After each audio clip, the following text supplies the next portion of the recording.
Bonjour, bienvenue dans cette nouvelle vidéo, merci de vous abonner, c'est gratuit. Il suffit simplement de cliquer sur le logo qui apparaît en bas à droite de votre écran. Aujourd'hui, nous allons parler des koalas. Le koala est un animal qui vit en Australie. D'où lui vient son nom koala? Ça vient du langage aborigène qui veut dire ne bois pas. Parce que cet animal trouve son eau dans les feuilles qu'il consomme, c'est-à-dire les feuilles d'eucalyptus.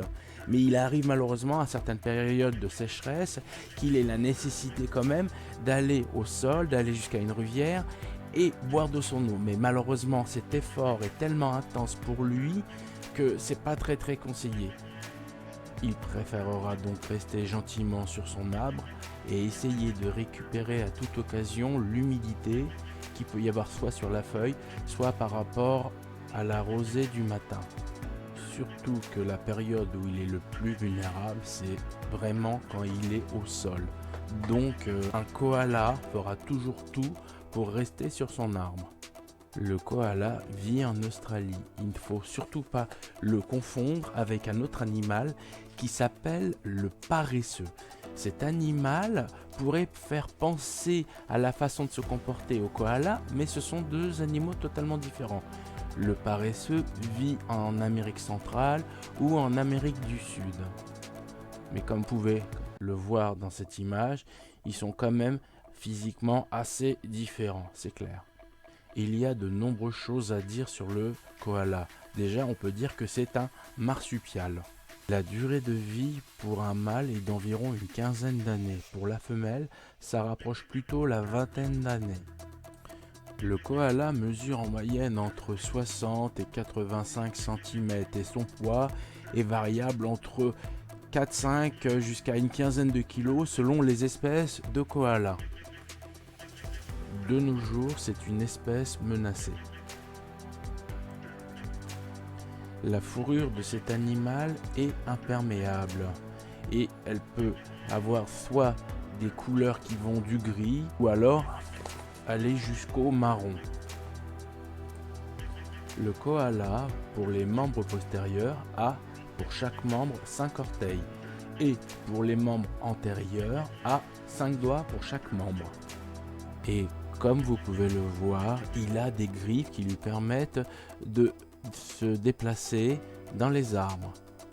Il a quelque chose d'assez singulier qui peut faire penser aux primates ou alors à l'humain, c'est qu'il a des empreintes digitales.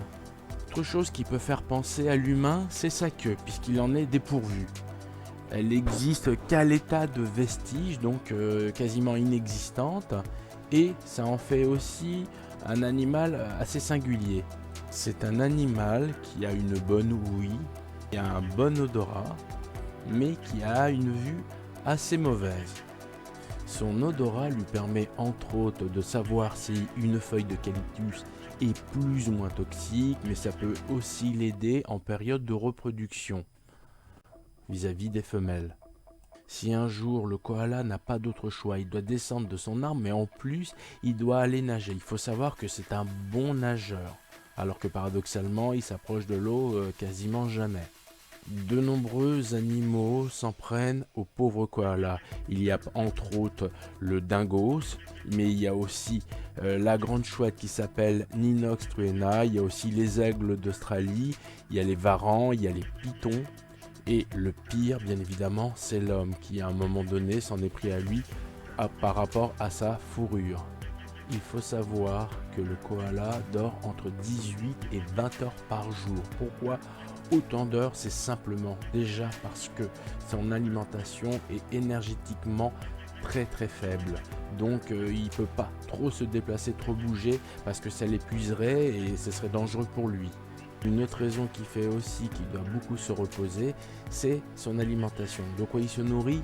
De feuilles d'eucalyptus. Il faut savoir que les feuilles d'eucalyptus sont assez toxiques et même lui en est sensible. Donc il doit prendre son temps pour pouvoir consommer ces feuilles. Et ensuite, le fait que ça prenne du temps au niveau de la digestion l'épuise. Donc majoritairement dans la journée d'un koala, soit vous le verrez en train de dormir, soit vous le verrez immobile, même s'il est réveillé.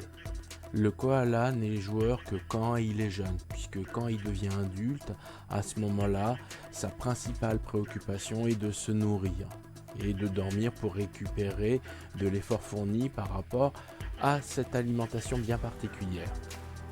De nombreuses personnes pensent que cet animal est nocturne, mais après de nombreuses observations a été constaté qu'il avait autant d'activité en journée qu'en soirée. Si un jour vous désirez savoir comment reconnaître un mâle d'une femelle koala, il faut savoir que le mâle est toujours plus volumineux que la femelle. Les mâles auront aussi une courbure du nez qui sera plus crochue que celle de la femelle. Il faut savoir aussi qu'ils auront un plus large menton et leurs oreilles seront plus petites que celles des femelles. Maintenant, nous allons parler du mode de vie du koala. C'est un animal assez solitaire. Il se déplace pour aller vers ses congénères de façon générale lorsqu'il doit trouver une femelle pour copuler, ou alors la femelle sera avec ses petits pour pouvoir les élever et les nourrir. Et en dehors de ces moments précis, donc le koala vivra seul sur son arbre. Le koala est un animal paisible, mais à certaines occasions, il pourra se révéler assez violent. La première, bien évidemment, sera quand il voudra se reproduire. Et à ce moment-là, il pourra peut-être être amené à se battre contre certains mâles qui voudraient la même femelle. Ça, c'est le premier point où il peut devenir plus agressif. La deuxième raison qui pourrait l'amener à devenir agressif, c'est la notion de territoire. Le koala voudra s'approprier à un endroit précis, un lieu précis, et pour cela, il n'hésitera pas à se battre avec ses congénères pour pouvoir garder la suprématie sur ce territoire spécifique. Nous allons maintenant parler de la reproduction et de la sexualité de cet animal. La maturité sexuelle pour les koalas mâles arrive vers les 2 ans, alors que pour la femelle, ça sera entre 2 et 3 ans. Lorsque ça sera la période des amours, le mâle émettra de nombreux bruits qui ressembleront à des sortes d'aboiements enroués. Ça sert à se faire entendre par les femelles, mais aussi marquer leur propre territoire. Et si les femelles sont aptes et disponibles à la reproduction, à ce moment-là pourra se faire l'acte sexuel. À certaines occasions, il arrivera que la femelle n'ait pas envie d'avoir des rapports sexuels, simplement parce qu'actuellement elle s'occupe de son petit. Et normalement, en situation normale, le mâle abandonnera. Mais il arrivera malheureusement qu'à certaines occasions, le mâle n'abandonne pas et fasse ça avec une certaine forme de violence, c'est-à-dire qu'il se mettra derrière elle, qui la mordra au niveau de la nuque pour pouvoir l'immobiliser et monsieur fera son affaire. Ça peut arriver aussi. Il faut savoir que les koalas ne sont pas du tout des animaux fidèles, c'est-à-dire que aussi bien pour le mâle que pour la femelle, d'une année à une autre, la femelle prendra des partenaires masculins différents et inversement, le koala mâle prendra des partenaires féminins différents.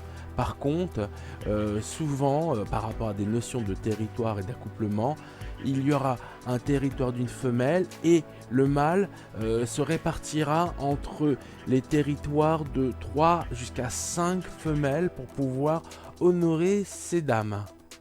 Pour décrire physiquement ces animaux, il faut savoir que pour la femelle, ça va un peu rappeler le kangourou.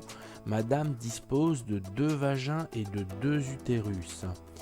Monsieur, lui, aura un pénis qui sera bifide, c'est-à-dire que c'est comme si il y avait une base unique et qui se séparait en 2 pénis distincts. Il faut savoir que les rapports sexuels entre koalas sont très rapides. Ils durent en général entre 30 secondes jusqu'à à peu près 2 minutes.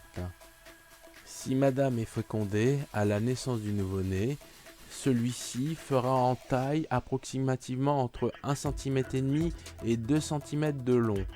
Il faut savoir qu'il est aveugle, il est sous-développé et il doit ramper jusqu'à la poche ventrale de sa mère. et il essaiera d'y rentrer pour pouvoir justement se protéger et se nourrir. Mais quelquefois, ça arrivera que sa maman l'aide en le saisissant et le place directement dans sa poche pour pouvoir aller plus vite et pour qu'il ne soit pas en danger pendant cette opération. Nous allons maintenant conclure cette vidéo en parlant de l'intelligence du koala. Mais ce que je dois dire, c'est qu'il n'y a pas assez d'exemples scientifiques pour déterminer le haut niveau ou le bas niveau d'intelligence du koala. Par contre, morphologiquement parlant, il faut dire qu'il a un crâne de taille tout à fait normale, mais que son cerveau est réellement tout petit, mais vraiment tout petit. Et au lieu d'être rempli par ce cerveau, il est rempli par un liquide cérébrospinal. Certains scientifiques pensent qu'à l'origine, au tout début, avant, le koala avait un cerveau en proportion avec sa tête, mais du fait de la pauvreté alimentaire et énergétique que doit subir le koala en se nourrissant exclusivement de feuilles d'eucalyptus, ce cerveau s'est rabougri, s'est ratatiné. Mais comme je l'ai dit précédemment, quand il est jeune, il est plutôt joueur. Et le fait qu'un animal soit joueur est quand même signe qu'il n'est pas totalement débile. Voilà, bientôt de nouvelles vidéos. Merci de vous abonner. À bientôt.